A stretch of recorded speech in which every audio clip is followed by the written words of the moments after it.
A broke girl helped a drunk stranger, not knowing he was a millionaire abandoned on his wedding day. Before we begin the story, leave a comment below and tell us where you're watching from.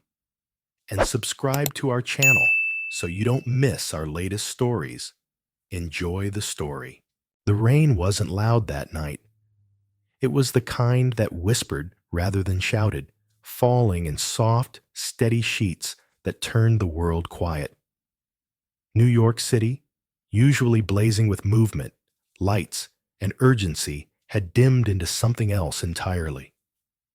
It was almost 2 a.m., and the city looked stripped of its bravado, like a performer after the curtain falls.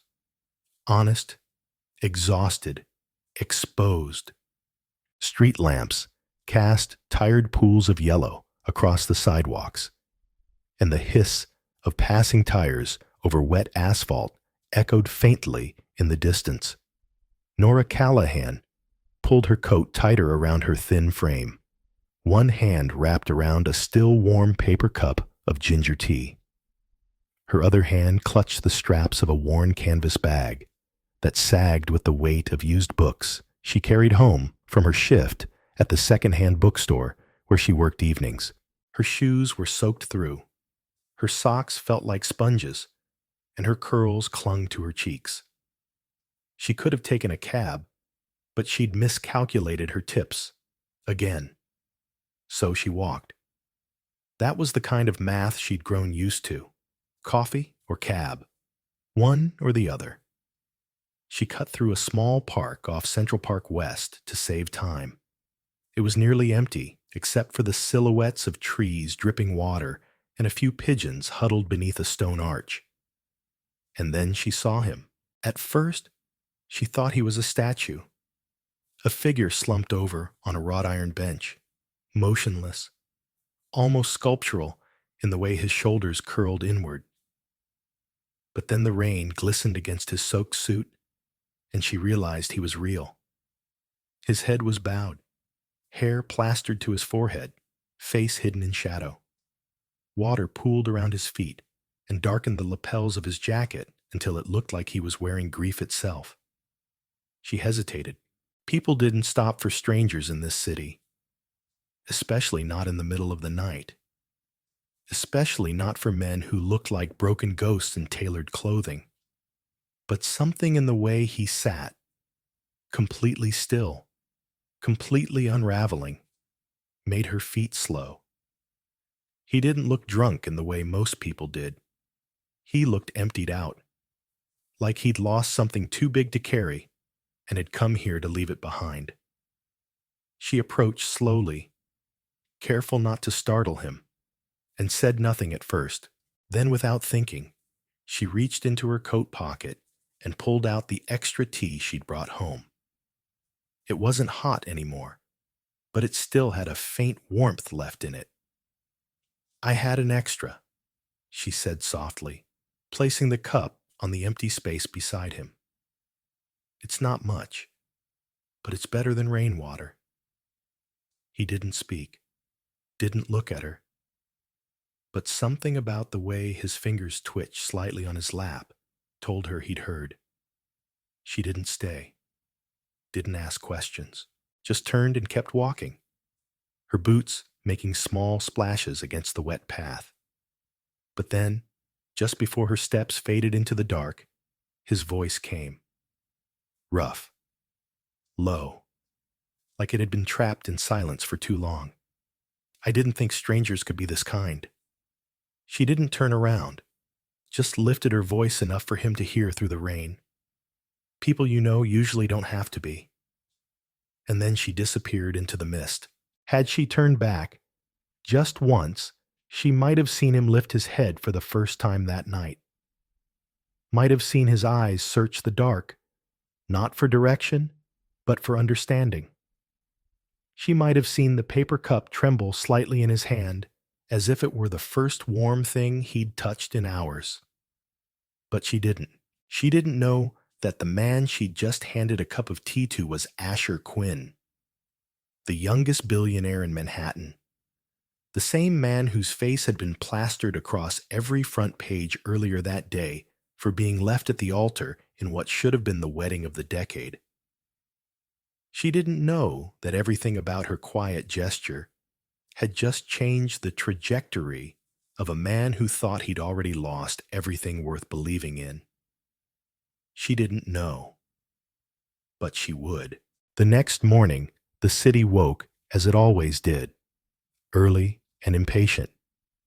Buses sighed into motion, crosswalks blinked red and green, and crowds pressed forward with coffee in one hand and phones in the other.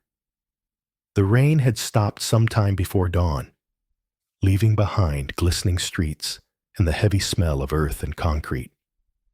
The world had moved on. Except for Asher Quinn. He had left the park just before sunrise. His designer suit, now stiff from drying rainwater, clung uncomfortably to his skin as he walked without aim. He had no destination, not really. The penthouse was too cold, too big, too quiet. It still held the scent of roses meant for a ceremony that never happened, silk ribbons that hung like abandoned promises. He couldn't go back there, not yet, so he wandered. And by sheer coincidence, or perhaps not coincidence at all, he found himself on a quieter street in the East Village, where storefronts were modest and the noise softened to a low murmur. There, tucked between a used record shop and a laundromat, was a bookstore cafe with a fogged-up window and a crooked sign above the door. Paper and thread. The scent of baked cinnamon and aged paper curled out the door every time it opened. He stood outside for a moment, staring through the glass, until something pulled at his memory. The girl. Last night, the cup of tea, and there she was. Nora stood behind the counter, apron tied at her waist, her hair pinned up with a pencil that wobbled as she moved. She wasn't smiling. She looked tired, like someone who hadn't slept much, but she was there, focused, quiet, present. And just seeing her again, knowing she wasn't a dream in the rain, rooted something in Asher he didn't know he still had left. He pushed open the door, and the bell chimed softly above his head. Nora looked up, startled, not by his face. She hadn't recognized him yet, but by something else. The quietness of him. How his eyes held something deeper than a man browsing for fiction. He didn't look like someone looking for coffee. He looked like someone looking for shelter. "Can I help you?" she asked, polite but cautious. Asher opened his mouth to answer, then hesitated. For a man who had once given keynote speeches to boardrooms of power-hungry investors, words felt impossibly heavy in that moment.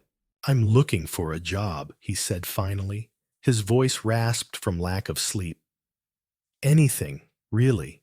Nora blinked, confused. You want to work here?" Asher nodded, hands in the pockets of his old coat. A coat he had borrowed from a doorman's lost and found just to blend in. His tailored wardrobe was still in the penthouse, but he wanted none of it.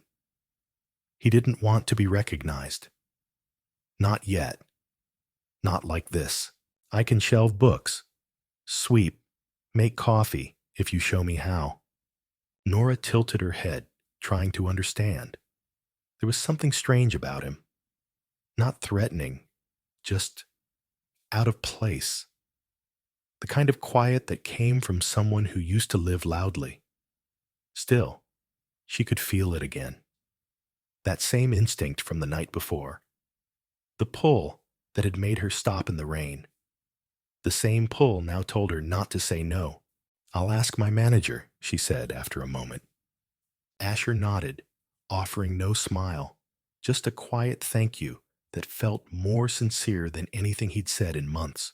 Nora disappeared through a curtain that separated the shop from the back office. A few moments later, a gruff, middle-aged man, with thick glasses and coffee stains on his sleeves, stepped out and gave Asher a once-over. "No experience?" he asked. "Nope." "References?" "None." The man grunted. "Trial. No pay. 1 week." Asher nodded again. "Fair. And that was it. No contract. No suits. No press release." Asher Quinn, the youngest financial mogul to ever grace the cover of Forbes, was now officially sweeping the floors of a dusty bookstore cafe, with no name on his chest and no past behind his eyes. Nora handed him a mop with a nod, not knowing she had just unknowingly taken in the most famous jilted groom in the city. And Asher, with sleeves rolled up and shoulders finally allowed to sag, began wiping clean more than just the floors. He was scrubbing away who he had been, trying to remember who he might still be. All because a girl with tired eyes and too much responsibility had once offered him a cup of lukewarm tea on a night when the world had forgotten how to care. The rain returned 2 nights later, gentler this time, like a whispered reminder of the moment it all began. Outside, the city pulsed with the rhythm of 1,000 lives colliding. But inside paper and thread, time moved differently. It was nearing closing hour. Nora stood at the register, balancing receipts, while the last customer lingered by the poetry shelf, unaware, or maybe pretending not to notice, that the lights had dimmed slightly. Asher worked in the back, drying mugs and lining them in neat rows beside the espresso machine. He'd taken to the tasks easily, almost too easily, like a man who had always been waiting for silence to find him. He never offered much conversation, only soft acknowledgments and the occasional curious question about which rag worked better for wiping steam off the glass. Nora watched him when she thought he wasn't looking.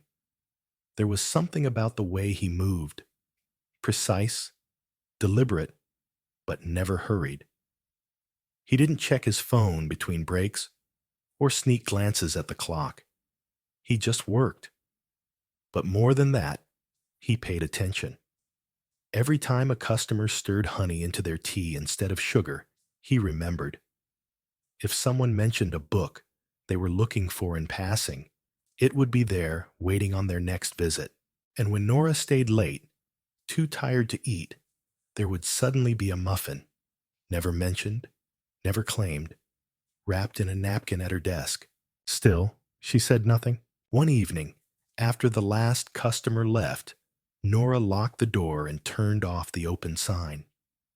She lingered by the window, watching rain gather in thin rivers along the pavement.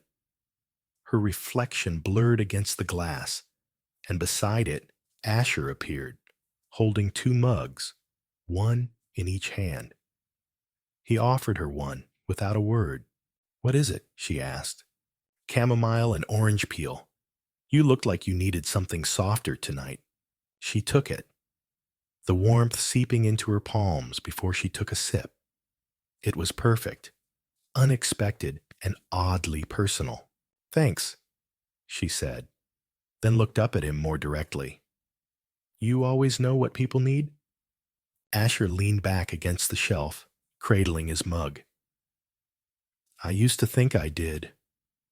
Turns out I was wrong about most things." There was a weight behind the words, the kind that didn't invite questions, but didn't hide pain either. Nora nodded, understanding in the way only someone who's carried their own quiet heaviness can. "Everyone's wrong sometimes," she said, "but not everyone admits it." They stood in silence for a while. Then Asher turned to her with something he hadn't offered before.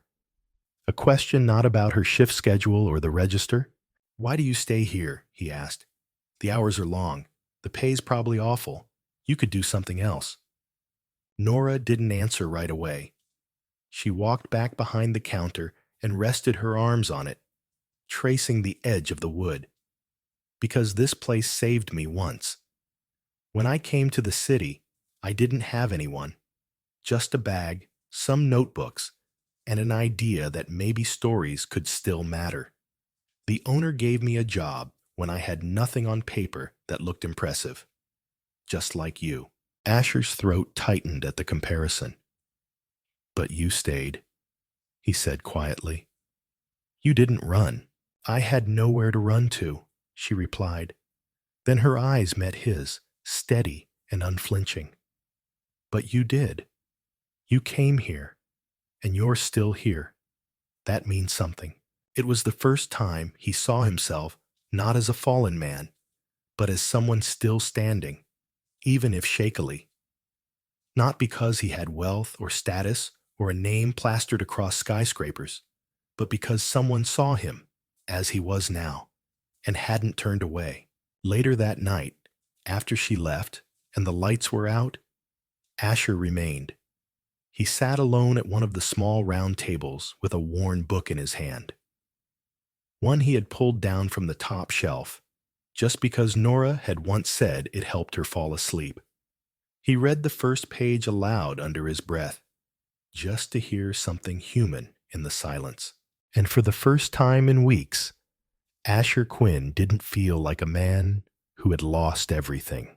He felt like a man who, maybe, had just begun to find what truly mattered. The days that followed settled into a rhythm that neither Asher nor Nora expected, but both quietly welcomed. Morning light filtered through the bookstore windows, casting soft gold across shelves lined with weathered spines and dust motes that danced in still air. Customers came and went. Students in search of second-hand classics. Mothers with toddlers tugging on their sleeves. Older men who asked for newspapers and stayed for conversation.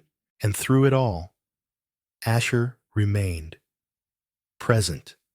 Steady. A quiet fixture in a space built for stories. Nora, for her part, found herself watching more closely. Not because she didn't trust him. She did in a strange, instinctive way, but because she was trying to understand the person who moved through her world like he'd always belonged, even though she knew almost nothing about him. He never offered details, never slipped up with anything that might reveal who he had once been. But it was in the way he handled things. Grace in his silences, precision in his movements that gave him away. One Tuesday afternoon, an elderly woman came in, looking lost. Her cardigan sagged from her small frame, and she held a slip of paper with trembling hands. Nora approached gently, while Asher stood quietly to the side. My grandson asked me to pick up a book for his class, the woman explained, squinting at the smudged handwriting. But I can't make out the name. Nora leaned over, trying to decipher the list. Before she could answer, Asher stepped forward and glanced at it just once. To Kill a Mockingbird, he said softly. That's the Harper Lee edition. You'll find it on the second shelf from the bottom, far left. I'll get it for you.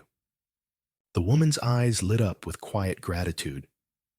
Asher walked her to the section and handed her the book, like it was something precious.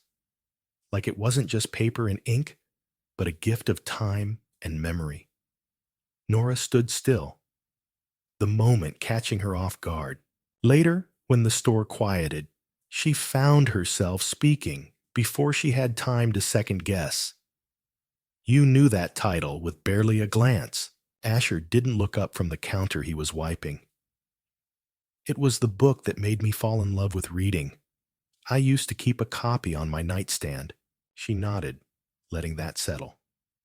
Then added, You're not who you say you are you? He finally looked up, eyes steady, but not defensive. I never said who I was. The honesty of it hit her harder than any lie ever could. She didn't push.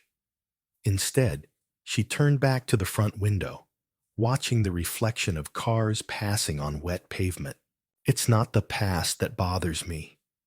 she said after a long silence. It's the feeling that someday you'll disappear as quietly as you arrived.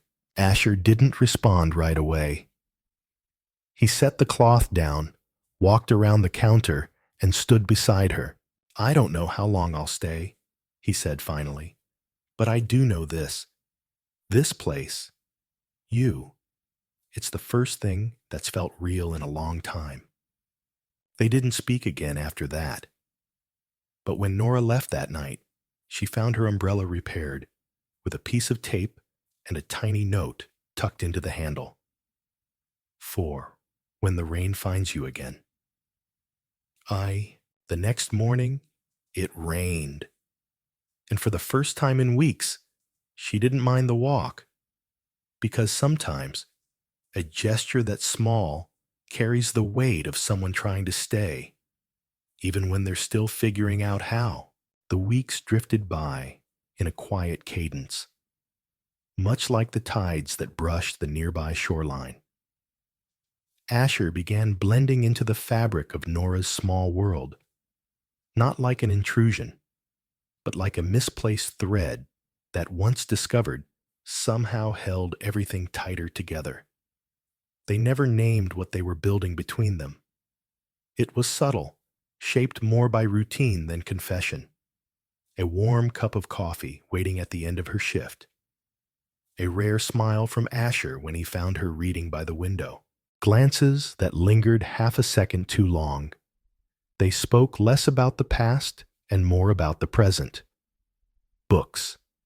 The peculiar charm of their sleepy coastal town. The bakery 2 doors down that always burned the first batch of croissants and still sold out by noon. But even with the ease settling between them, there was something about Asher that Nora couldn't shake. A shadow that clung to his silence, a hesitancy in his hands when he touched anything that felt too intimate, like the old vinyl player they restored together one rainy afternoon. He never played his favorite song, never shared a single photograph. She noticed. She never asked. One chilly morning, as mist curled low over the streets and the sea groaned softly in the distance, Nora arrived early to the bookstore to find the front door already unlocked. Her breath caught as she stepped inside. The lights were on. A kettle whistled faintly from the back room, and Asher stood behind the counter, wearing an apron dusted with flour and cinnamon. The smell of fresh-baked scones filled the room. He looked up when she entered, offering a crooked grin. You said the bakery's closed on Wednesdays. Nora blinked. You made these. Burned the first batch. This is attempt number 2. She didn't move for a moment, then walked slowly toward him. He placed a plate on the counter. 2 scones. Still warm. She picked one up and took a bite. Silence. Then she smiled. It's not bad. He laughed under his breath, but his eyes never left her. I wanted to do something simple, something that wouldn't be taken away in a headline or cost $1 million to matter. That made her pause. I wasn't always poor, he continued, and I wasn't always this quiet. But something about money, it makes people loud. Makes you forget that love doesn't sound like applause. It sounds like this. He gestured around the shop. The quiet. The way you say my name. The way you never asked me to be more than who I am when I'm here. Nora looked at him carefully, her voice softer than before. So who are you, really, Asher? His gaze held hers, steady and clear for the first time. I used to be someone who was only seen when he walked into a room wearing a $1,000 suit. But now, I think I'm starting to be someone who's only seen when he hands a woman a scone on a rainy morning. The weight of that hung between them. No declarations, no confessions of love. Just truth in its most unpolished form. She took another bite. In that case, maybe burn the next batch. I think I like this version of you best. And for the first time since that night in the rain, Asher didn't feel like he was hiding. He felt like he had finally been found.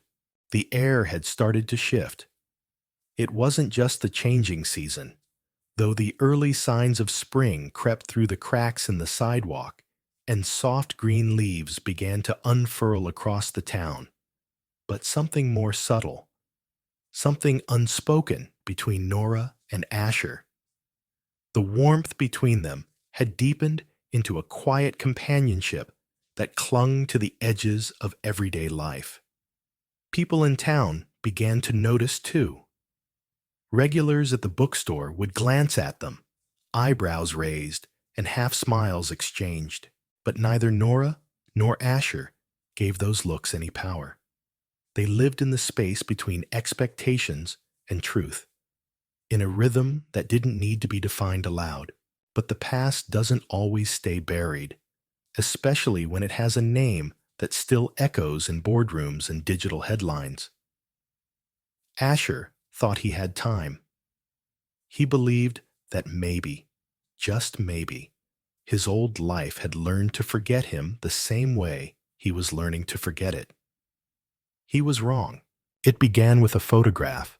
A customer walked into the bookstore one afternoon, phone in hand, screen glowing. She was a tourist, the kind who took photos of lattes and handwritten signs, posting them online with hashtags like Hidden Paradise or On Coastalist Cape.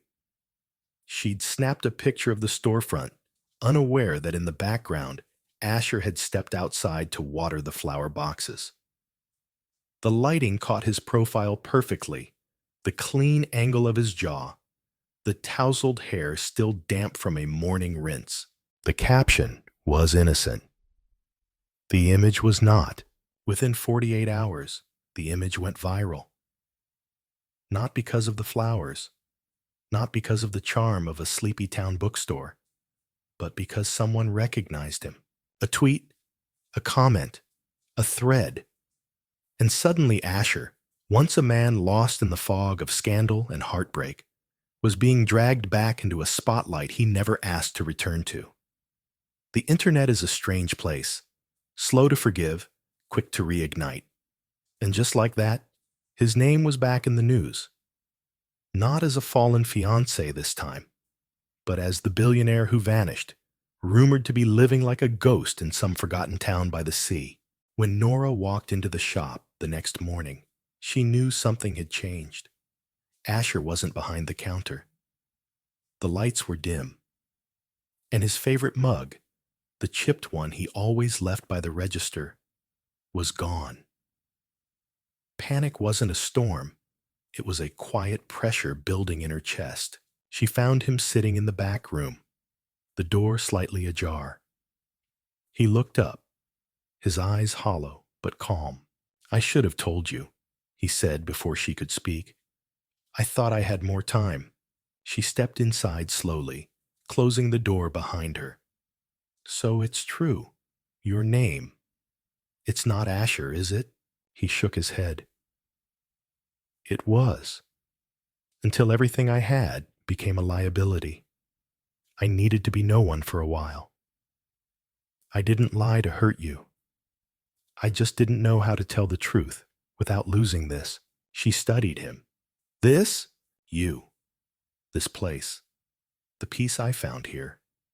You gave me that without asking for anything back. And now, the world wants to rip it apart." Nora's voice didn't tremble. "Let them try." He looked at her then, really looked at her, as if seeing something he hadn't dared to hope for. But she wasn't done. "I don't care about your last name, Asher. I care about the man who shows up every morning with burnt scones and wild daisies. But if you keep shutting me out, if you let fear build walls around us, then we're already losing what mattered."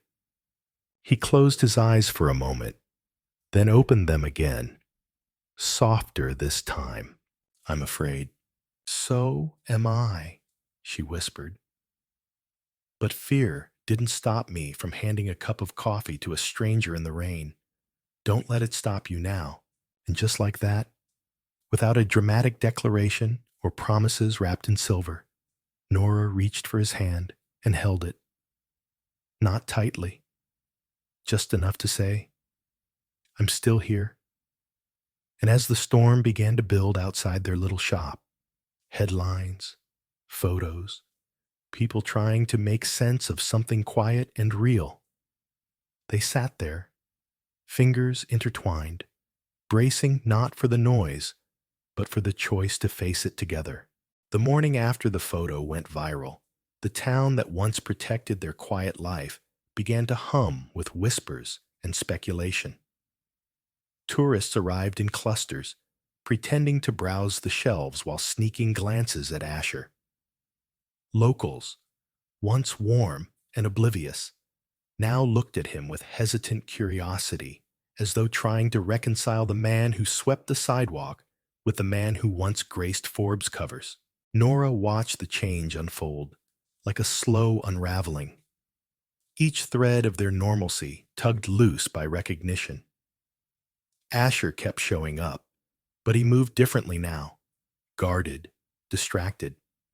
And for the first time since the rain-soaked night they met, silence between them started to feel heavy. One afternoon, the tension broke. Nora was restocking the poetry shelf when she heard the front door jingle.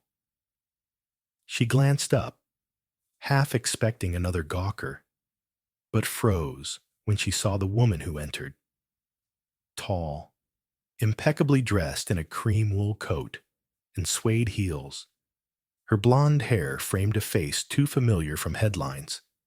Serena Hale, the woman who left Asher at the altar. There was a hush in the shop. Even though only 3 customers were inside, Serena's heels clicked on the wood floor as she walked straight toward Asher, who stood by the counter with a stack of inventory sheets in his hand. He looked up. Their eyes met. And Nora, from her quiet corner, watched something shift in the air. Serena spoke first. You disappeared. I did, Asher replied, his voice low and unreadable. You didn't answer a single call, she said, a hint of disbelief behind her words. You just vanished. I had no idea where you were. I wasn't hiding from you, he said. I was finding myself. She smiled, tight-lipped. So, this is who you are now? Small-town shopkeeper? This is who I always was, he said, with a clarity that made even Nora still behind the shelves. Serena's eyes narrowed slightly. You were a Carter. You were built for legacy. No, Asher said quietly. I was built for expectations. That's not the same. There was a beat of silence. Serena turned her head slightly, noticing Nora for the first time. Her gaze lingered just long enough to be sharp. So, this is her. Nora didn't step forward. She didn't flinch either. She simply held Serena's gaze. Calm, steady. Asher moved between them. Not protectively, but with a finality that spoke volumes. She doesn't owe you anything. Serena's lips parted like she wanted to retort, but she stopped. Perhaps because she saw it now, what everyone else had only sensed. Not just love, but conviction. The kind that couldn't be spun in a press release or destroyed with a headline. Well, Serena said, adjusting her coat. I hope you enjoy the peace. It never lasts. She turned and left without another word. The chime above the door rang like a punctuation mark. For a long time, no one said anything. The 3 customers quietly slipped out, as if recognizing they'd witnessed something not meant for public consumption. And then it was just Nora and Asher, surrounded by books, and the echoes of a world that had tried to reclaim him. He didn't speak first. Nora did. Do you still love her? She asked, not out of jealousy, but because honesty had always been their currency. No, Asher said without hesitation. But for a long time, I loved the idea of who I thought I needed to be to keep someone like her. He walked toward her slowly, and then you handed me a cup of coffee and didn't care about anything but whether it was still warm. Nora's throat tightened. She didn't know what came next. They still stood at the edge of a storm. But now the winds had passed, and what remained was something undeniable. She nodded. We should get back to work. He smiled, the kind that reached his eyes again. We should. And together they returned to the quiet rhythm of the day, even as the world outside waited for a story to end in scandal or spectacle. But Nora and Asher weren't living a story written for the public anymore. They were writing their own, one choice at a time, one quiet act of love after another. The days after Serena's visit felt both quiet and loud. Quiet in that the bookstore returned to its usual rhythm, pages flipping, the occasional bell over the door, the scent of fresh coffee drifting through the air. But loud in Nora's heart. Something had shifted between them, something unspoken but undeniably real. Asher had stood his ground, not just against Serena, but against everything he used to be. And yet, Nora still felt a storm quietly gathering within her. One evening, after the shop had closed and the street lamps cast a golden hue on the rain-kissed sidewalk, Asher lingered by the counter longer than usual. Nora was shelving the last returns, her fingers brushing worn covers, her thoughts further away than her hands. She heard him exhale, the kind of breath someone takes when they've rehearsed a moment too many times. I need to tell you something, he said softly. Nora didn't turn around. Her hands stilled on a book. Okay, I wasn't planning on staying, he admitted. The night you handed me that coffee, I had a plane ticket in my coat pocket. I was going to disappear for good. She finally turned to him, her expression unreadable. I had this whole idea in my head, he continued. Start over in another country, under another name. I didn't think anyone could see me without judgment once they knew the truth. So when you didn't ask for anything, not even my name, it dismantled something I didn't know I was hiding behind. Nora walked closer, slow and deliberate. Why are you telling me this now? Because I don't want you to ever think I stayed because I had nowhere else to go, he said. I stayed because the version of me that existed in this store, in your world, is the only one I ever liked. The words hit her harder than she expected, not because they were dramatic or grand, but because they were quiet and deeply true. They stripped away every excuse he could have used. He wasn't playing pretend anymore. He had chosen this life, and he had chosen her. Nora's voice came out softer than she meant. You said before that you weren't as clean as you used to be. I didn't care then. I don't care now. But you can't keep showing up without showing all of yourself. I'm not afraid of who you were, Asher. I'm afraid of who you might become if you keep hiding from your past. His eyes didn't drop. He nodded slowly, as though those words had been waiting for him longer than he knew. Then maybe it's time to face it properly, he said. Not just with you, but with everyone.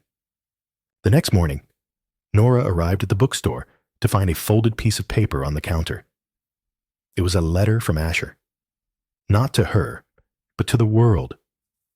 A confession, an explanation, a reclamation. In it, he detailed everything. His engagement, the collapse, the silence he sought in the rain, and the girl who handed him a coffee without needing to know who he was. Nora read every word, her throat tight with unspilled tears. And at the bottom, in careful handwriting, it said, "This will be published tomorrow. If you're still here when I walk in, I'll know I have something worth fighting for." She didn't sleep that night. not because she was unsure, but because she understood the cost of courage and how much it must have taken for him to write those words. When dawn broke and the light crept across the bookstore floor, she unlocked the front door and went about her morning. An hour later, the bell rang. Asher stood there, coffee in one hand, uncertainty in his eyes. She didn't say anything. She didn't need to. She walked around the counter, took the cup from him, and placed it beside the register. Then she reached for his hand, held it between hers, and whispered, "I'm still here." And that morning, as the world outside began to stir with rumors, headlines, and noise, inside a little shop by the coast, two people stood quietly, unchanged by what the world now knew, and made stronger by what they had always known. The article was published at dawn. It wasn't flashy. No dramatic headline. No gossip-soaked scandal. Just a straightforward title on a reputable financial site. The Man Who Vanished. A story of loss, silence, and starting over. It began with the night of the wedding. The headlines, the runaway bride, the cameras, and then unraveled everything that had never made the news. Asher's words flowed through it like the current of a river, finally finding its release. There was no blame, no defense, only a man shedding his armor in full view of the world. By mid-morning, the internet stirred. Some doubted, some empathized, but most were struck by the quiet courage of it. Asher Montgomery, the man whose wealth had once been his only language, had chosen a different kind of power, truth. And in doing so, he rewrote not just his narrative, but how others remembered him. In the bookstore, Nora sat behind the counter, watching it unfold on the small screen of her phone. She wasn't looking for validation or praise, only watching the ripple of a choice that had begun, not in a boardroom, but in the rain, with a paper cup of lukewarm coffee and a stranger who never asked for anything in return. The bell above the door rang constantly that day, not with customers asking for the newest bestsellers, but with people who had read the article, found the address tucked into a line of the story, and showed up not to gawk, but to say one thing. Thank you. For being honest. For being human. An older woman, in a navy peacoat, left a note by the register that read, "My son is learning to walk again after being left by his fiancée." He read your words and smiled for the first time in months. A teenager with earbuds and chipped nail polish shyly handed over a sketch. It was a drawing of a faceless man holding a bouquet and a coffee cup. "Hope looks like this," she whispered, before hurrying out. And all the while, Asher stayed in the back room, not hiding, but choosing to let Nora be the one who faced the world for them. Not because he was afraid, but because he trusted her to carry this chapter as gently as she'd carried him through the others. But the peace didn't last. That afternoon, a black SUV pulled up across the street. Nora noticed it first. The tinted windows. The way it idled too long before the door opened. When Serena stepped out in her crisp white coat and flawless red lipstick, it felt like a stone had dropped into a quiet pond. She walked in like she owned the air. Not a glance spared for the books or the faces, only a direct line to Nora. "You never did understand what he's built," she said, voice cool but edged. "You think this is love? A man giving up everything to play house in a bookstore?" Nora didn't flinch. She stood behind the counter like it was more than wood and shelves, like it was a line no one could cross unless they knew what it cost to be on the other side. "I think love is choosing to stay when you have every reason to run," she replied quietly. Serena laughed. He doesn't belong here. He doesn't even know how to belong. And when this phase ends, and it will, you'll be left with the pieces. Behind them, Asher stepped out from the back, silent until now. Then let her decide what to do with those pieces, he said, voice low but steady. Serena turned, startled. You're making a mistake. No, he replied, walking past her to Nora's side. The mistake was thinking I needed someone to save me by pretending nothing ever happened. Nora didn't pretend. She stayed. She listened. And for once in my life, I didn't feel like I was being fixed. I felt like I was being seen. The room stilled. Serena stood for a long moment, gaze flicking between them, then turned on her heel and walked out. The door swung shut behind her, a gust of wind chasing her exit. And just like that, the chapter that had haunted Asher for so long finally closed. Nora looked at him, searching his face. You okay? He nodded. Yeah, I think I'm finally ready for whatever comes next. She smiled softly, brushing her fingers against his. Then let's write it together. And somewhere, in the quiet that followed, as the wind softened and the bookstore settled back into its familiar rhythm, a new beginning quietly took root. One not built on secrets or shame, but on something far more enduring. The kind of love that doesn't need to be loud to be life-changing. The ocean was calmer than usual that morning, its surface glinting like glass under the pale gold of dawn. Seagulls wheeled in slow arcs above the sleepy town, and the scent of salt and fresh bread mingled in the breeze. At second chapter, the small seaside bookstore that had quietly become a sanctuary, Nora stood by the window, watching the first light spill across the shelves. Behind her, Asher moved through the aisles with a familiarity that now felt permanent. There was no fanfare, no grand declarations. Just a man and a woman who had once been strangers in a storm, now learning how to share a life built not on fantasy, but on choices. Since the article had gone live, there had been hundreds of messages, some curious, some cruel, but most filled with a warmth that neither of them expected.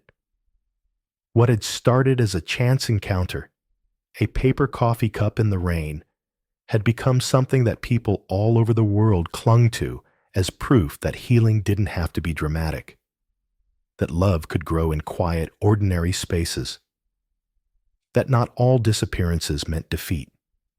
Sometimes they were the only way to find the truth. The city called more than once. Interviews, investment opportunities, even a memoir offer. Asher declined most of them. He wasn't interested in becoming a symbol. He just wanted to be a man who remembered how to sit still, how to show up every morning, and how to live with both hands open. He spent his days helping Nora run the store, occasionally fixing things that didn't need fixing, organizing books by color or theme with a care that made her laugh.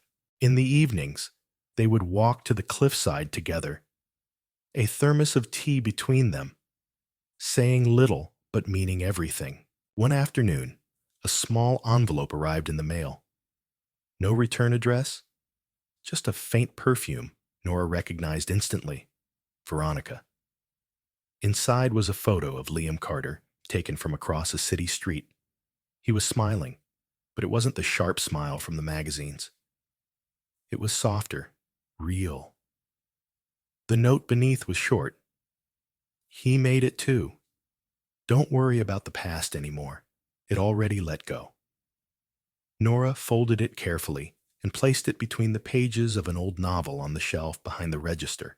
Not out of sentimentality, but because some stories, even the unfinished ones, deserved a place among the others.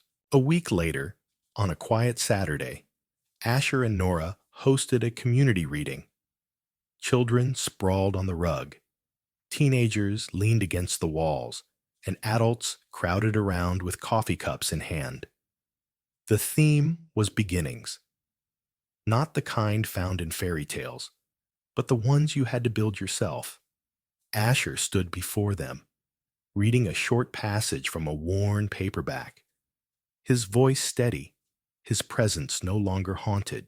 When he finished, he glanced at Nora across the room. She was helping a child find the next book in a fantasy series, her smile effortless, her posture relaxed. She looked up, and their eyes met across the soft murmur of the room. Nothing needed to be said. They had already spoken everything that mattered through actions, through staying, through choosing each other again and again, even when it was hard. That evening, the two of them sat on the bookstore's back steps, watching the last light sink into the sea. Asher reached into his coat and pulled out a paper coffee cup, the same kind from the cafe where they had first met. He handed it to her silently. On it, written in permanent marker, were the words, "Thank you for seeing the stranger in me." Nora blinked, her hand closing gently around the cup. "You were never a stranger," she said softly. "You were just someone waiting to be found." As the stars emerged one by one above them, they sat in silence, not needing promises or perfect endings. Just presence, just breath, just love, earned, endured, and quiet as the sea. And that's how the story ended. Not with a kiss beneath fireworks or a wedding drenched in roses, but with two people choosing to stay when it would have been easier to run. With a woman who gave warmth to a stranger without asking why. And a man who learned that the truest kind of love begins when you stop pretending to be someone else. In a world that moves too fast and too loud, the story of Asher and Nora reminds us that the most powerful moments often happen in stillness, in silence, in unexpected places, like a rainy park bench at 2 in the morning or a quiet corner of a seaside bookstore. What began as a small act of kindness, a paper cup of coffee offered without expectation, became the first step in a journey neither of them saw coming. Asher, a man shattered by betrayal and burdened by wealth he no longer wanted, was simply looking for a place to breathe. Nora, a woman accustomed to survival and silence, offered something far greater than shelter. She offered sincerity, no judgment, no questions, just presence. As their lives slowly intertwined, neither of them realized they were teaching each other something vital. Asher learned that value wasn't in numbers or headlines, but in the way someone looked at you when you had nothing left to prove. Nora discovered that sometimes, even when your heart has been bruised by the weight of your past, you can still believe again. If someone shows up with honesty and stays without asking for anything in return, through humble work, quiet rituals, and small gestures, a coat left by the door, a cup of ginger tea, a book shared over a long shift, they built something real. Not perfect, but deeply human. And when the truth was finally revealed, when the storm of media and betrayal threatened to erase everything they had built, it wasn't money or power that saved their connection. It was Nora's choice to walk away with dignity, and Asher's decision to return, not as a millionaire, not as a man trying to fix things, but as someone finally ready to be known fully. Their reunion wasn't loud. It was soft, ordinary, honest. And perhaps that's what made it extraordinary, because real love doesn't need a stage. It needs patience, humility, and the willingness to begin again. The lesson in this story isn't just about love. It's about the quiet strength of kindness and how one small act can change everything. It teaches us that people are not their mistakes or their wealth or their public image. They are how they show up when no one is watching. Nora didn't fall for Asher the billionaire. She saw the man he was when he was invisible. And Asher didn't return to rescue her. He came back to stand beside her. That difference matters. So in your own life, ask yourself, when the noise fades, who do you choose to be? Can you offer warmth without needing to be repaid? Can you see beyond someone's brokenness to what they're trying to rebuild? And most of all, can you believe that even the smallest act of kindness might be the beginning of something greater than you can imagine? If this story moved you, if it reminded you to slow down and see the people around you with fresh eyes, please consider subscribing to our channel. Your support helps us keep telling stories that matter. Stories that whisper, not shout, and still find a way to be heard. Thank you for staying until the end. The next story may just be the one you didn't know your heart needed.